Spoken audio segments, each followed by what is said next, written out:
Fala aí pessoal, beleza? Como é que vocês estão? Iniciando mais um acompanhamento mensal, vamos falar sobre o HGFF, fundo de fundos da CSHG.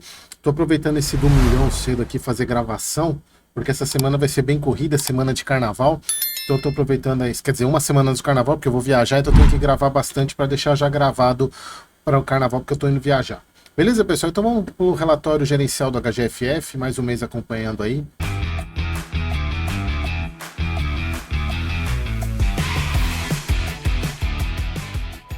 Bom, vamos lá. Então, relatório gerencial agora de janeiro, sem muitas movimentações. O fundo cota de mercado 66, se a gente for pegar aqui, 60, fechou sexta-feira com 67,40, pouca diferença aí entre o valor que fechou janeiro e o valor que está hoje, então pouca coisa, um pouquinho de valorização. O fundo continua com um deságio interessante, se vocês forem analisar, e eu sempre gosto de falar sobre isso, né? Principalmente para a FOF, que o que manda na sua análise, o P sobre VP para a FOF ele é muito importante. Se a gente dividir aqui, 75,38, está dando aí 13% de deságio. Eu vejo que tem outros FOFs com deságio um pouco maior. Mas assim, eu vejo muita vantagem de você comprar FOF com deságio para você ter esse ganho de valorização.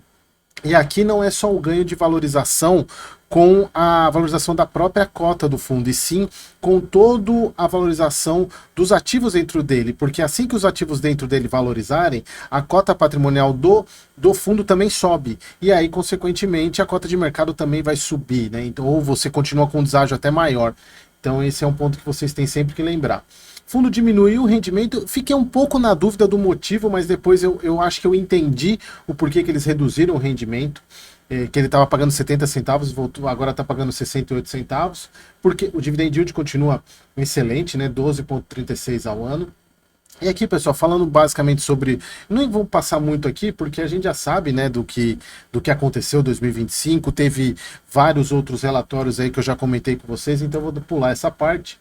Sobre o HGFF, eles até falaram, realizamos poucas movimentações durante o mês, incrementamos a posição detiva de fundos de CRI, que é o que eles já vêm fazendo há algum tempo.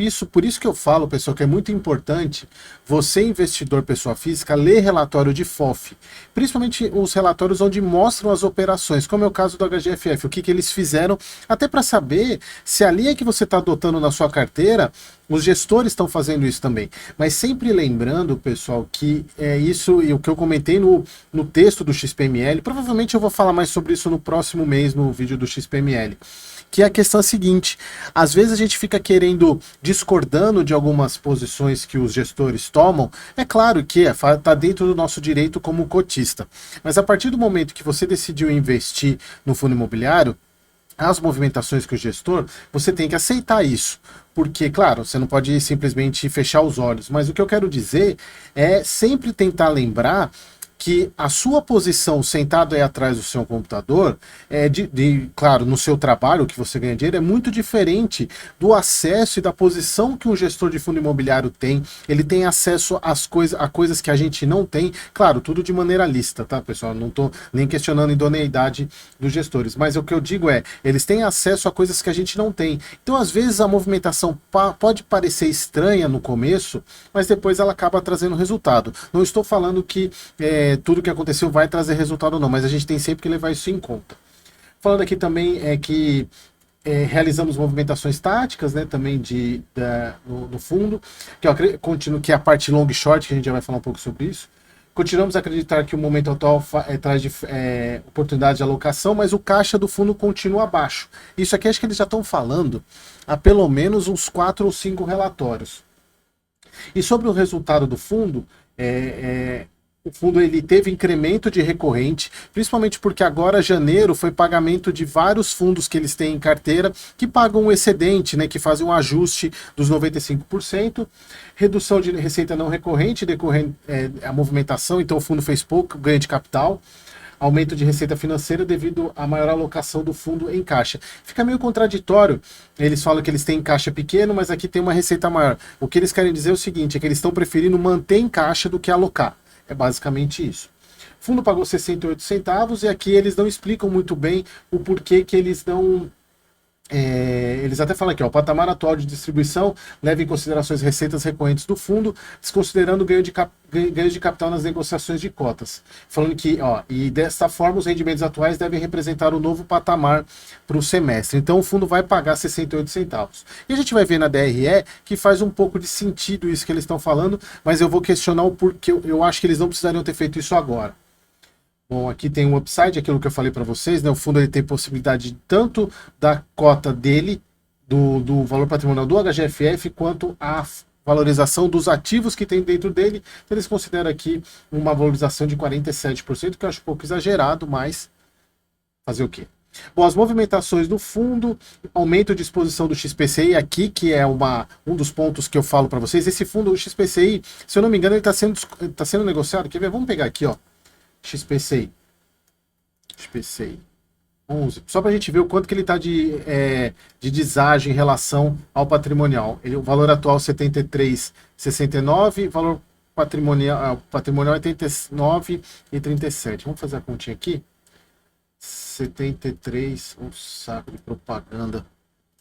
73,69 dividido por 87,39, está falando aí de um deságio de 16%.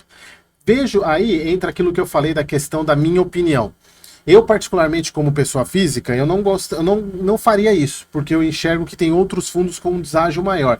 Mas aí que tá, pessoal. Isso eu expliquei muito no texto do XPML.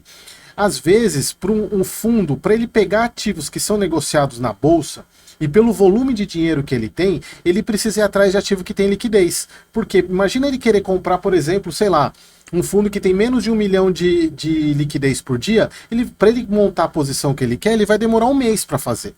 Então ele vai atrás de ativos que tem um pouco mais de liquidez. Se a gente for pegar aqui a liquidez do XPCI, ela tem 1,4, 1.450.000, já também não é uma liquidez muito alta, mas assim, em termos dos fundos que estão com deságio, pode ser que esse que tenha a maior liquidez. Diferentemente se ele pegasse fundos em balcão, setipados, que aí ele pode montar a posição maior, e às vezes as pessoas questionam essa questão da liquidez, mas na verdade é o contrário, ele tem mais liquidez no mercado balcão do que no mercado de bolsa. Movimentação long short, que na verdade aqui, pessoal, eles até deixam aqui explicação, que ó, a estratégia envolve a compra de determinado ativo com concomitante venda de outro. Na verdade, eles fazem posição vendida e comprada na bolsa. Mas assim, eu acho que eles poderiam explicar um pouco melhor isso, porque isso aqui não é um termo jargão para o afegão médio, que as pessoas que compram um fundo imobiliário para pensando na aposentadoria e querem ler um relatório para entender o que o fundo está fazendo, talvez eles poderiam ser um pouquinho mais claros nisso aqui. Movimentações táticas pontuais, que a gente falou, mas eles não falam quais são. E aqui, pessoal, a gente vê o porquê que eu acho que o fundo reduziu o dividendo dele, né, o rendimento. Porque se a gente for pegar aqui o resultado dele sem ganho de capital, ele não teve ganho de capital, inclusive negativo, que eles falam, né, que não teve ganho de capital. O resultado dele foi muito parecido com a distribuição, foi na mesma linha. Então isso mostra que o que ele está gerando de recorrente é os 68 centavos. Então talvez seja por isso que eles vão manter. Só que o que me chama a atenção é que o fundo tem 97 centavos de reserva. Se ele quisesse manter os 70 centavos, ele ainda continuar com uma reserva alta. Então assim, eu acho que não tinha necessidade nesse momento de reduzir, mas como eu falo para vocês, não estou sentado na cadeira do gestor para saber o porquê que ele está pensando isso, quais são as perspectivas de futuro. E aí, pessoal, a gente sempre tem que pensar, se ele está reduzindo o dividendo com base nessa reserva que ele tem, é que ele está esperando que o ano não vai ser bom. Essa é a pegada que a gente tem que ter. Então ele está pensando que o ano não vai ser bom e provavelmente ele tem que usar mais reserva do que ele usaria normalmente. Que a gente vê o retorno, eu falo para vocês que retorno de FOF só se comprando com ele muito deságio ele vai trazer retorno para vocês. O número de cotista se mantém nessa casa de 15 mil, não sobe, não desce. E é isso aí, pessoal. Espero que vocês tenham gostado e até o próximo vídeo.